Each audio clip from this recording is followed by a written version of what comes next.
Enrolar a criança no charutinho, deixando as perninhas dela para baixo, assim, presas, para fazer a criança dormir melhor, será que isso traz risco aos quadris dos bebês? Vem comigo que eu te explico isso nesse vídeo rapidinho.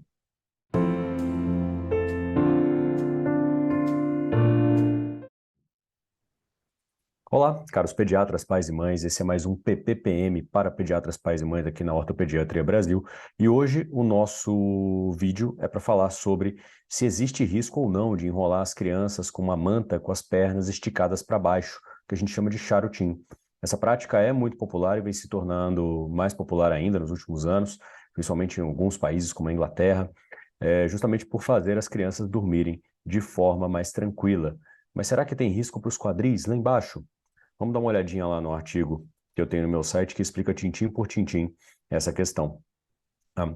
Então, essa técnica do charutinho é justamente enrolar as perninhas das crianças, não só as perninhas, né, mas a criança inteira, para deixá-la um pouquinho mais aconchegada, dando aquela impressão de que ela ainda está dentro do útero. Tá? Existem estudos mostrando que as crianças dormem melhor se isso for feito. E por isso, às vezes, muitos pais se sentem tentados a utilizar essa técnica aí durante o período da noite para que a criança tenha um sono mais adequado. Contudo, a gente sabe que existem riscos para os quadris dos bebês que são enrolados dessa maneira durante longos períodos, tá? Só para lembrar vocês aqui, a postura normal das pernas de um recém-nascido, vocês podem olhar aí qualquer bebê de familiares ou mesmo seus bebês que são recém-nascidos ou têm poucos meses de vida, e vocês verão que eles tendem a manter as pernas numa postura de M, como demonstra essa figura aqui. Tá? Essa postura geralmente é uma postura protetora aos quadris, ou seja, a cabeça do fêmur fica melhor encaixada dentro do acetábulo quando a criança está posicionada dessa maneira. E aí, quando a gente coloca a criança no charutinho, olha o que acontece.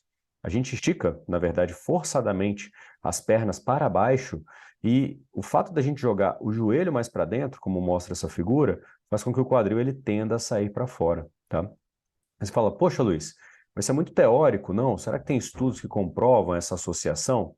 Olha, na verdade tem sim. Inclusive esse trechinho que está lá no site eu até gostaria de ler aqui com vocês, tá? Eu já citei aqui o International Hip Dysplasia Institute, tá? Quando eu estava falando sobre slings e cangurus, dos fatores possivelmente protetores deles. E o IHDI, né? Ele também tem no seu site uma explicação científica do porquê o charutinho não deve ser feito esticando as perninhas para baixo. Vamos ler aqui, ó. Envolver os bebês em mantas com os quadris esticados aumenta o risco de displasia e luxação dos quadris. Os quadris dos bebês devem ficar livres quando os mesmos são enrolados em mantas ou lençóis. Existem evidências de que a posição dos quadris após o nascimento influencia no desenvolvimento dos quadris. Existem evidências de que tribos que carregam seus bebês em slings ou cangurus têm um índice de displasia dos quadris que é menor. Isso a gente já citou no vídeo sobre slings e cangurus. Outro ponto. Existem evidências de que tribos que carregam seus bebês com os quadris estendidos, né, ou seja, no charutinho, têm índice maior de displasia dos quadris. E o último tópico que eu acho que é muito interessante, prestem bem atenção.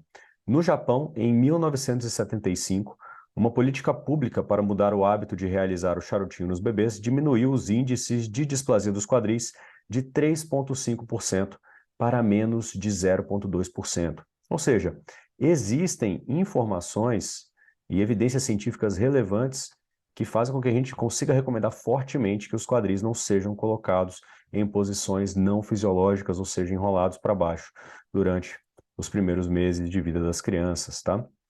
E aí você pode falar assim, poxa, Luiz, mas nossa, meu filho dorme muito melhor no charutinho, eu não consigo fazê-lo dormir se ele não estiver enroladinho na manta. Existe, e isso está lá no artigo do site também, uma maneira mais adequada de você fazer isso sem colocar os quadris das crianças em risco, tá? Esse vídeo, ele está presente lá no site do IHDI. E eu vou mostrar ele aqui para vocês, tá? Deixa eu até ampliar minha tela, tá?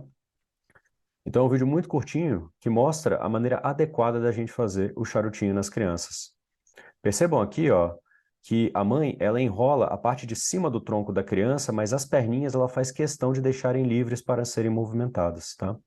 Se você fizer dessa maneira e não deixar as perninhas das crianças constringidas, né, esticadas para baixo, os quadris do seu bebê estarão em segurança, ok? Bom, acho que ficou clara aqui a mensagem que eu queria passar, tá? Ou seja, não façam o charutinho esticando as pernas dos bebês para baixo, deixem ele sempre naquela posição de sapinho, que isso vai trazer segurança para a criança.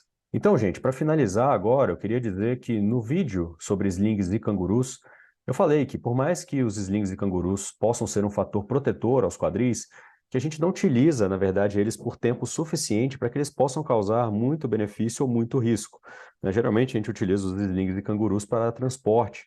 Então as crianças ficam ali 1 hora, talvez no máximo 2 horas por dia. Porém, o charutinho, ele é utilizado para dormir. Geralmente o recém-nascido às vezes pode dormir mais do que 12 horas, tá? Então o charutinho, ele é um fator que é importantíssimo e realmente pode ser um fator causador de displasia do desenvolvimento do quadril, ou seja, de luxação dos quadris das crianças, quando o quadrilzinho sai do lugar. Então aqui, o meu alerta é máximo, não façam isso com seus filhos. Bom, qualquer dúvida, escrevam aqui embaixo nos comentários dos vídeos. Um abraço a todos aí, fiquem com Deus e até o nosso próximo conteúdo.